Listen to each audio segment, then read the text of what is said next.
This is your daily briefing and you're most welcome to it. Will Conte stay? That's got to be on the lips of a lot of fans at the moment. I know many are distracted by the whoopee, we're going to be competing in Europe. But I think there's a deeper angle here, and it's Conte's understanding, his feeling. Does he believe that he can win anything next season when he's having to play 2 games a week? My suspicion is that he doesn't think he can. It's evidence-based. 2 windows have so far yielded a success rate in the transfer market of just 50%. And amongst the successes, here's your caveat, we generously include the prospects. They are still prospects of Kulewski and Bentancur, both who struggled enormously against Liverpool. Graham Potter's name is still doing the rounds, of course, because people don't have anything else to talk about. Quote from the guy here: "You guys sometimes put stuff in the newspapers that isn't true, occasionally. What can I say? There isn't even a vacancy at Tottenham, and you're being linked with it. I've never said I wanted to leave at all." Well, what else would he say? David Ornstein for The Athletic: Erling Haaland to Manchester City, a done deal, and this is the noise from a lot of places at the moment. Confirmation expected this week, according to sources in Germany. Personal terms completed, and Dortmund anticipate City informing them in the coming days. No intention to activate the guy's release clause.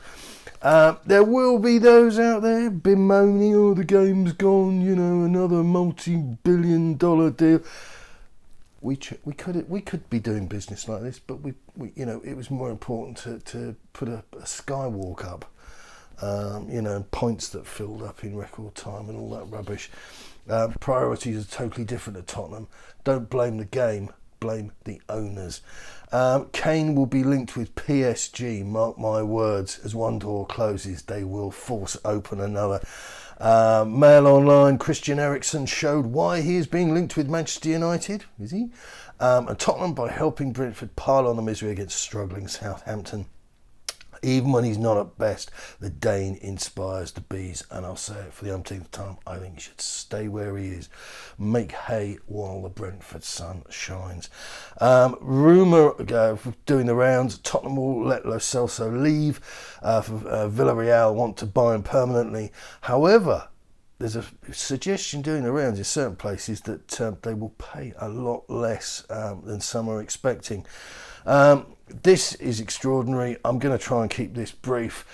Tottenham Hotspur Supporters Trust. I have no love in my heart for them. I don't even have a sugar cube's worth of respect. They're not happy with the sign-on chant, and I think there's a bigger backdrop to this story than just some people having fun at a football match. Singing about the opposition they've put here has long been a feature of English football, and we are reluctant to tell. I'm not doing the voice for the whole thing, but you know what I mean. This sort of the Alec Guinness pompous, pious. Long been a feature of English football, and we are reluctant to tell fans how they should support the team, but we will. Nevertheless, we were disappointed to hear the sign-on chant at Saturday's away game at Anfield. Poverty and joblessness are not fair game for banter. There is a cost of living crisis throughout England, including in London. Our club represents an area and a community with the fastest growing rate of unemployment in the country. Let's just stop there for a moment. These are issues for the state. These are issues in the specific instance of the borough of Haringey for David Lammy, who, what do you want me to say? I don't think that's a particularly well-kept secret, is it? He's gormless, and he just keeps on getting elected, and the place, no matter what they do, keeps on going further and further down the tubes. We are rightly proud of our away support, and we want to be noticed for positive reasons. For most of the game at Anfield, our fans gave superb backing to a great team performance.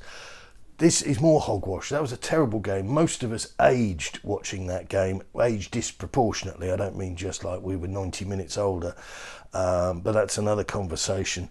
The sign-on chant is not what we are about. We're Tottenham Hotspur, and we're better than that.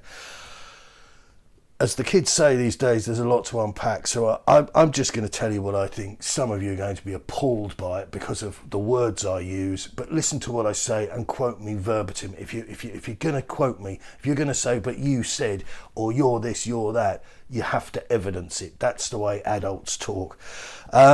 The business that somebody, and this goes back to the idea of holding two heads in your thought at the same time. The idea that somebody can stand in a football stadium and go sign on with a pen in your hand, caricature, derision, and I would submit to you that discriminatory, I'm pro discrimination, I am, discriminatory chanting is woven into the very fabric of football. But the idea that you can have somebody singing the sign on chant, and then that automatically, because you can't hold two thoughts in your head at the same time, then that means that this person has a callous attitude towards poverty, joblessness, and doesn't care about their fellow man when they're then walking down the road, or in a non-football setting, shall we say. It's just deeply patronising and fundamentally wrong. I think some of the stuff said in football stadiums can be pretty grim, pretty near the knuckle. But do you know something? That makes it exciting, it makes it edgy, and people need to get over themselves. Humour, frequently, more often than not, has a victim. And do you know why it's not bad? Do you know why that isn't bad? Because it's just a joke. It's just a joke. You know, it's a throwaway thing. And like I say, if we move out of the football setting, like the gates open, we go down the road, people aren't shouting, chanting abuse at a guy who's set up, shop, a homeless man in a shop doorway. Most people aren't. Definitely not. And the idea that fans at Anfield, away fans at Anfield singing this song, would be disinclined to help a food bank, donate a food bank, or get involved in a community initiative in N17. But again, it's mother knows best. Mother knows best.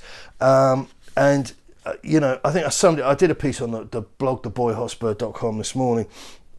And if you just take this for an example, you're with somebody, forget football, but you're with somebody and someone starts telling you a joke about a rabbi, an Irishman and a Scotsman marooned on a desert island, right?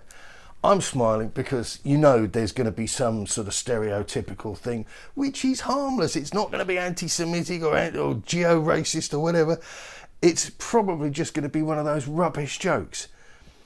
But your mind has to be pretty messed up if your reaction to the intro to that joke is that you're fretting about the safety, the physical safety of these three marooned lunatics on a beach sat under a palm tree, or how their immediate family are feeling, the impact on the people who, their loved ones they think are lost at sea.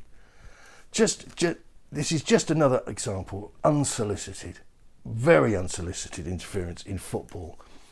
Just don't do it. And there's a bigger discussion here. Because I think most people are better than needing interference from these unelected, unsolicited clowns, such as the Supporters Trust.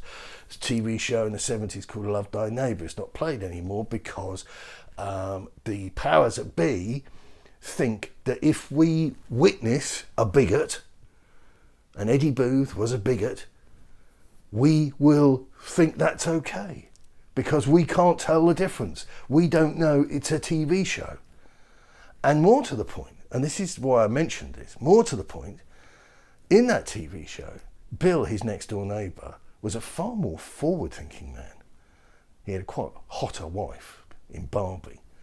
And every single episode, without fail, the bigoted racist made a fool of himself and came out second best. And it's the same with Till Death Do Us Part. These characters are designed to show us the foolishness and stupidity of their ways. But the thinking is that we're too dumb that we would champion what we see, these negative characters, these stereotypes, and therefore it's all edited and we don't get to see it. So there you go. Good luck. Keep it Tottenham.